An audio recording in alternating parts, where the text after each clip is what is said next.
Hello again, you are welcome in this channel. So last video में हमने पढ़ी थी कुछ terminologies related to substance use disorder. Next हम इस यूनिट को कंटिन्यू करने वाले हैं। So next we will discuss about the classification of substance use disorder.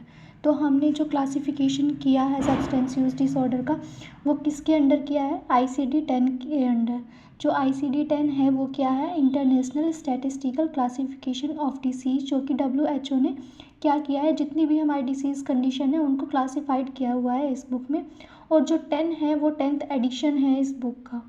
ठीक है। F किसको इंडिकेट करता है? साइकेट्रिक डिसऑर्डर्स को यहाँ पे इंडिकेट करता है। सो F10 से 19 तक क्या है? Mental and behavioural disorders include होंगे, जो कि सब्सटेंस यूज़ करने की वजह से हैं। जो साइकोएक्टिव सब्सटेंस है उनको यूज़ करने की वजह से अपीयर होते हैं। ठीक है। तो F10 से 19 में जैसे इंक्लूड होते हैं, तो 10 में देख लेते हैं कि कौन से डिसऑर्डर इंक्लूड होंगे। जो भी डिसऑर्डर अल्कोहल को लेने की वजह से हो रहा है उसको हमने F10 में रखा है। ठीक है। ओपियोइड्स को लेने की वजह से डिसऑर्डर अपीयर हो रहे हैं तो F11 में होंगे। 12 में कैनाबिनॉइड्स की वजह से होंगे। ठीक है। और सिडेटिव हाइप्नोटिक्स लेने की वजह से जो डिसऑर्डर होंगे उनको हमने रखा है किसमें? 13 में। 14 में कोकेन। 16 में हेलुसिनोजेंस। ठीक है, हेलुसिनोजेंस। ठीक है। तो ये सब था हमारा क्लासिफिकेशन अकॉर्डिंग टू WHO, और you can say by ICD-10।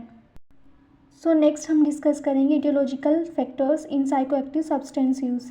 मतलब क्या इटियोलॉजिकल फैक्टर्स होंगे जिसकी वजह से पर्सन जो है साइकोएक्टिव सब्सटेंसेस को यूज़ कर रहा है। फर्स्ट फैक्टर होगा बायोलॉजिकल फैक्टर। बायोलॉजिकल फैक्टर में कुछ फैक्टर्स इंक्लूड हो जाते हैं, जैसे कि जेनेटिक वल्नरेबिलिटी आ जाएगा। बायोकेमिकल फैक्टर्स इंक्लूड होते हैं। न्यूरोबायोलॉजिकल थ्योरीज होंगी और कॉमॉर्बिड मेडिकल डिसऑर्डर। जेनेटिक फैक्टर्स में ये देख सकते हो कि अगर किसी के जो एंसेस्टर्स हैं, मतलब उनकी फैमिली हिस्ट्री रही है कि वहाँ पे क्या था, अल्कोहल डिपेंडेंट सिंड्रोम था, तो नेक्स्ट जनरेशन जो है उसमें भी होने के ज़्यादा चांसेस होते हैं। ऐसे ही कुछ कॉमॉर्बिड मेडिकल डिसऑर्डर्स आ जाते हैं, जैसे कि अगर किसी पर्सन को कोई मेडिकल डिसऑर्डर है, ठीक है, तो उसको सिडेटिव दिया है फॉर एग्जांपल पेन से रिलीव करने के लिए, अब उसको लॉन्ग टर्म तक यूज़ करता है तो वहाँ पे वो उसके लिए एडिक्ट हो जाता है, डिपेंड हो जाता है उस पर्टिकुलर सब्सटेंस पे। ठीक है। तो नेक्स्ट हम जो फैक्टर डिस्कस करेंगे वो होगा बिहेवियरल थ्योरीज़। कुछ बिहेवियरल थ्योरीज एप्लीकेबल हो जाती है इसके लिए कि ये कॉज कर रही हैं हमारे साइकोएक्टिव सब्सटेंसेस इसके लिए। जैसे कि फर्स्ट वन होगा कि जब भी कोई पर्सन सब्सटेंस को यूज़ करता है ना, तो वहाँ पे एक यूफोरिक एक्सपीरियंस उसको मिलता है। मतलब वो बहुत ज़्यादा हैप्पी फील करता है, जिसको वो एक रिवॉर्ड की तरह मानता है, जो कि पर्सन को मोटिवेट करेगा कि वो वहाँ पे सब्सटेंस को यूज़ करे। ठीक है। पेशेंट क्या है, एक्सपीरियंस कर रहा है यूफोरिक स्टेज को, जो कि उसको एज अ रिवॉर्ड वो परसीव कर रहा है, और उसी की वजह से क्या है, पर्सन वहाँ पे मोटिवेट हो रहा है उस पर्टिकुलर सब्सटेंस को कंज्यूम करने के लिए। नेक्स्ट थ्योरी हो सकती है कि कुछ स्टिमुलाई और सेटिंग्स होती है जो कि एसोसिएटेड होती हैं ड्रग के लिए। ठीक है। जो कि पर्सन को ट्रिगर करती है कि वो उसको मतलब क्रेविंग के लिए ट्रिगर करती है कि उस पर्सन जो है उसको कंज्यूम करे। इमोशन। ओके। सो नेक्स्ट है साइकोलॉजिकल फैक्टर, जिसमें जो पर्सन है वो लो सेल्फ स्टीम होगी, उसकी पुअर इम्पल्स कंट्रोल, जो उसकी इम्पल्सेस है उस पर प्रॉपरली कंट्रोल नहीं रहेगा। Inability to cope with the pressure, जब भी उस पर वर्क का प्रेशर आ रहा है तो वो उस पर कॉप अप नहीं कर पा रहा है, सिचुएशन से डील नहीं कर पा रहा है। लोनलीनेस, मतलब यहाँ पे वो क्या है, अकेला फील करता है। अनमेट नीड्स और डिज़ायर्स में भी दे, मतलब उसकी कुछ डिज़ायर्स हैं, नीड्स हैं, ज़रूरतें हैं जो पूरा नहीं हो पाती है, जिसकी वजह से पर्सन क्या है, सब्सटेंस अब्यूज़ करता है। ठीक है। नेक्स्ट क्या है, सोशल फैक्टर। इसमें क्या होता है कि पीयर प्रेशर की वजह से पर्सन कंज्यूम करता है। मतलब कोई भी उसके साथ में जो पीयर ग्रुप्स होता है वो कंज्यूम करते हैं, तो उसको भी प्रेशराइज करते हैं कि वो उसको कंज्यूम करे। अर्बनाइजेशन, खुद को मॉडर्न दिखाने के लिए पर्सन अल्कोहल लेना शुरू कर देता है, एग्जाम्पल के लिए मान लेते हैं। और फिर आता है अनएम्प्लॉयमेंट, उसको काम नहीं मिल रहा है, खुद से क्या है, सेटिस्फाइड नहीं है, तो यहाँ पे भी एक रीज़न हो सकता है। देन है ऑक्यूपेशन। ऑक्यूपेशन मतलब कुछ ऐसे ऑक्यूपेशंस होते हैं जिसमें लॉन्ग हार्स तक उनको काम करना पड़ता है, उसके लिए उन्हें कुछ साइकोएक्टिव सब्सटेंस की भी हेल्प लेनी पड़ती है। फॉर एग्जांपल के सेफ और आर्मी में जो पर्सन होते हैं, नेक्स्ट है ईजी अवेलेबिलिटी, मतलब कोई भी ड्रग है जो ईजिली अवेलेबल हो जा रही है वो भी कहीं ना कहीं कारण बन जाती है कि पर्सन उसको क्या है इनअप्रोप्रिएट वे में यूज़ करे, एब्यूज़ करे।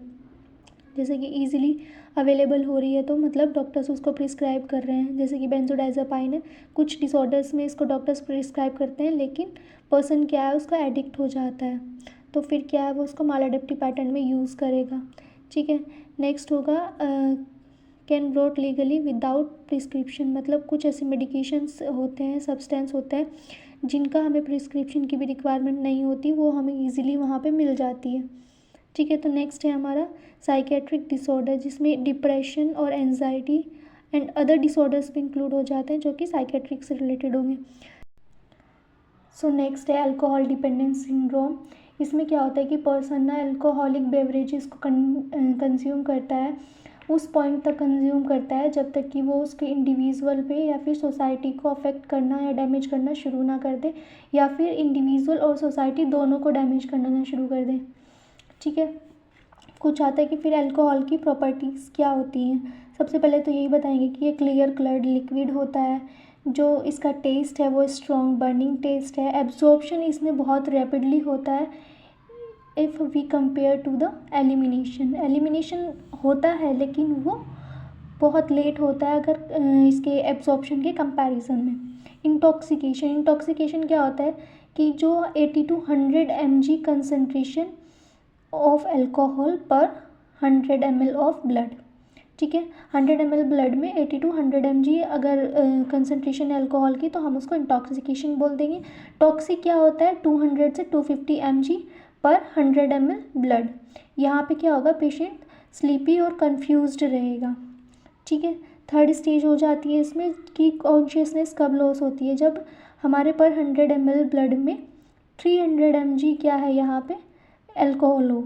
ठीक है, फैटल कंडीशन हो जाती है जब जो अल्कोहल है वो 500 mg हो जाता है।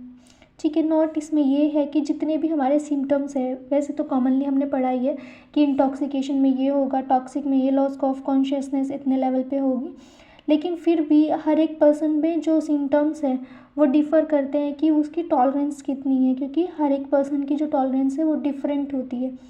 ठीक है, नेक्स्ट है एपिडेमियोलॉजी।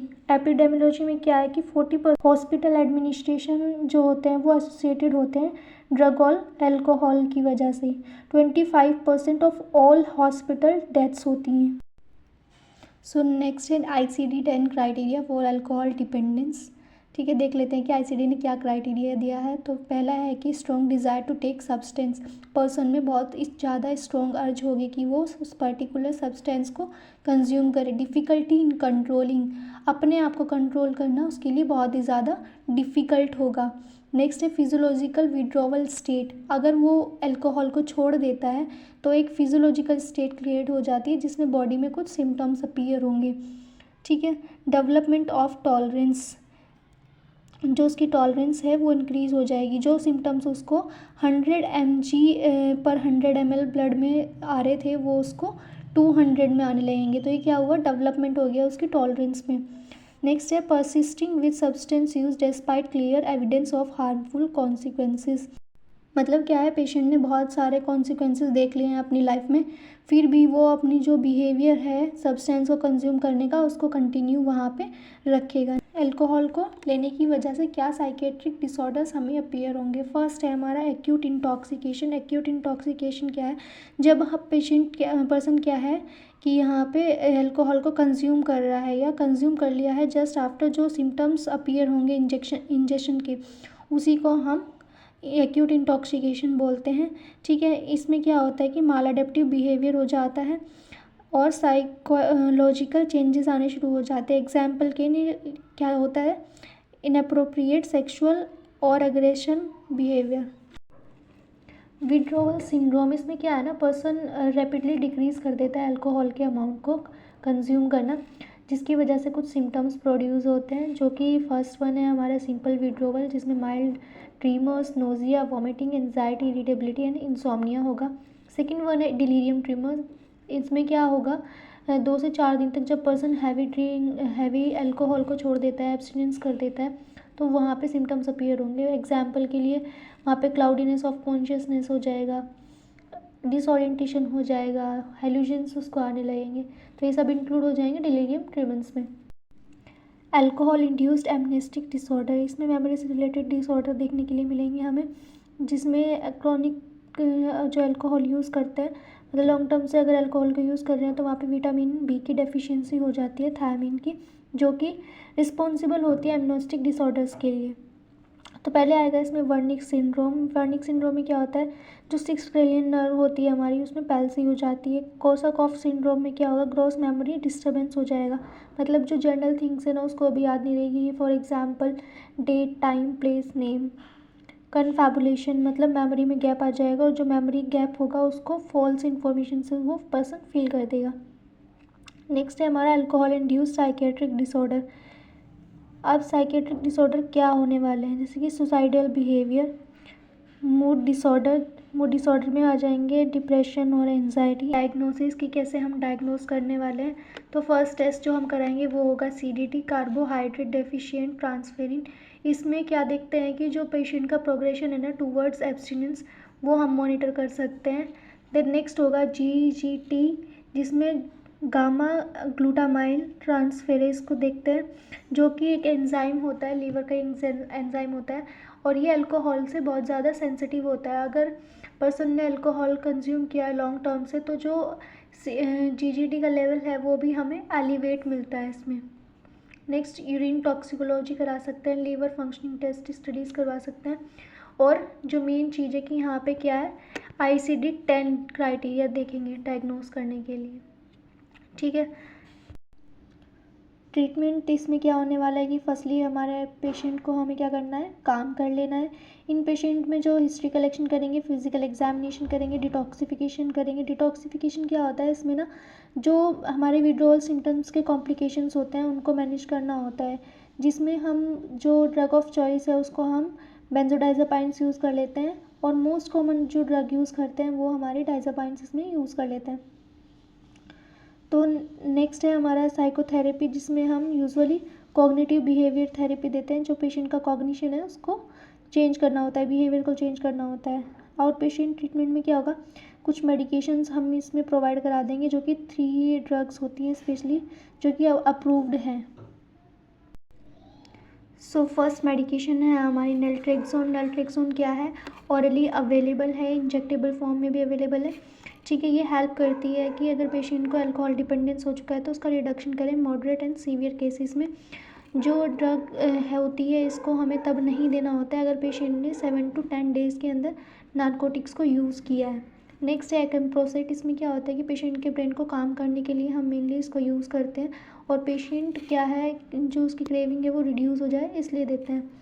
ठीक है, कुछ पेशेंट में क्या होता है कि हमें कॉम्बिनेशन थेरेपी देनी होती है, जिसमें नैल्ट्रेक्सोन और डाइसल्फोराम को भी हम साइड बाय साइड देते रहते हैं।